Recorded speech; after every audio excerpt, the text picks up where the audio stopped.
addition, the country's immigration minister resigns effective today. The PM attends CARICOM in St. Lucia. And Bishop Albert Hebron retires in grand style.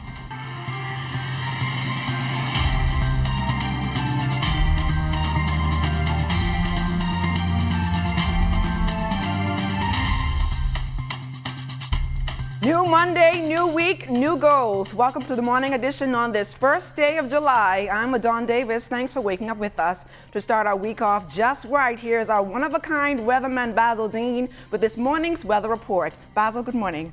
Good morning, LaDawn. Our ZNS Tower Cam pointed north of our studios this morning, just picking up a few clouds floating around, but that will all change later on today. Why that will happen, stay tuned. The details coming up later in the newscast. But right now we go to our satellite picture, and you can see there's a little troughing to the north of us, and that is sinking towards the south, and that will bring some clouds and possibly some showers and thunderstorms to the area later on today.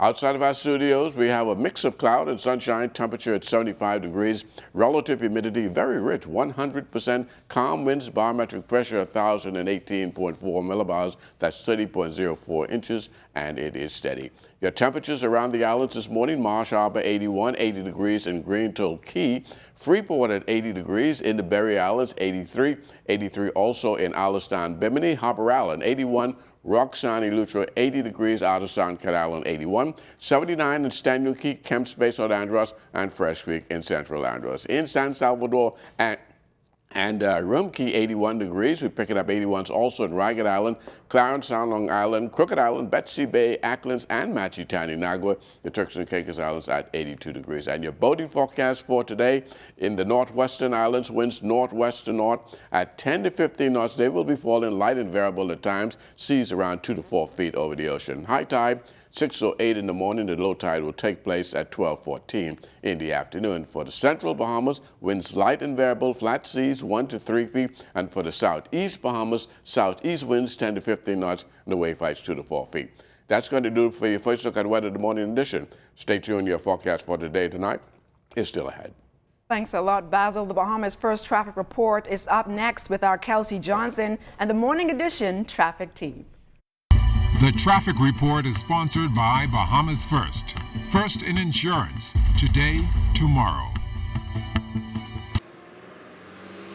Good morning, LaDawn. Good morning, Bahamas. I'm here at the Soldier Road and Prince Charles Drive intersection. Now, this is considered one of the busiest thoroughfares right here, especially for early morning commuters. I can tell you that the traffic is flowing smoothly. The traffic lights are all operable. And joining me now at this time is Sergeant Thompson, who's going to tell us exactly what to do just in case you come up to an intersection like this and the traffic lights aren't working. Good morning to you. Good morning, Bahamas. When motorists pull up to the traffic light and you notice that the traffic light is not working, it becomes a four-way stop junction.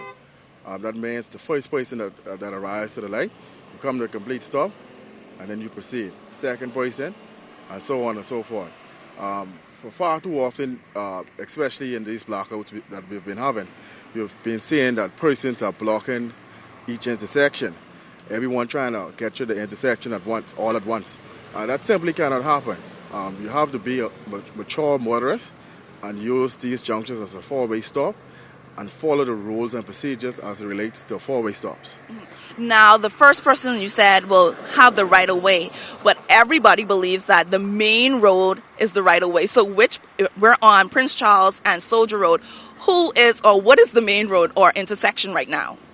Well, Prince Charles will be the major road and Soldier Road will be the minor road. But we would like persons to operate these junctions as a four-way stop, as to cause a continuous traffic flow. Because if you look at Prince Charles Drive now, Prince Charles Drive normally has the bulk of the traffic. So that means they will continuously flow, and Soldier would not have an opportunity to flow. So we want to make it a four-way junction, a four-way stop junction, so it'll give everyone at the junction an opportunity to proceed across the junction. And in terms of traffic tickets and stuff like that, who will be in the right or in the wrong to get the traffic ticket? It depends. It depends on the statements of the drivers and the physical evidence on the scene. All right, and you had a birthday request, shout out? Yes, I want to say a happy birthday to my daughter, Janelle Thompson. Happy birthday. She's 5 years old today. Daddy loves you. And I also want to send out a happy birthday wishes to my best friend, Darrell Moss, all the way in Crooked Island. All right, thank you so much, Sergeant Thompson. Back to you in the studio, LaDawn. Thanks a lot, Kelsey. Now on to our top story this morning. In a statement sent yesterday, the Cabinet of the Bahamas announced that the Honorable Brent Simonet, Minister of Financial Services, Trade and Industry and Immigration, has tendered his resignation effective today, with the Honorable Ellsworth Johnson assuming his portfolio.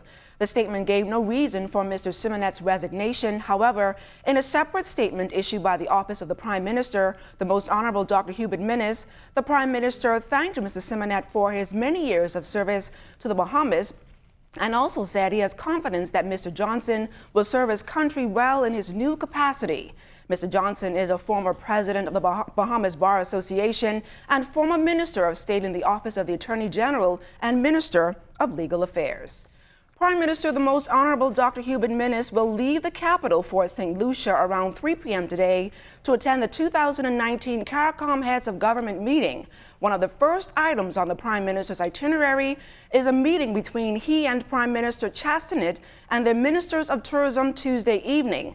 The 2019 CARICOM Heads of Government meeting starts Wednesday at 4 p.m. and ends on Friday.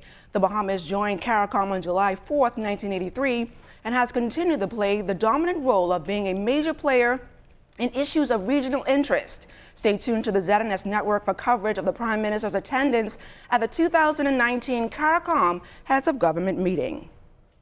Police investigations continue into that mass shooting incident over the weekend that left several persons injured, some in critical condition, hours after mayhem gripped the Montel Heights community. Commissioner of Police Anthony Ferguson telling members of the press that his organization has assembled a team of officers to solve this crime.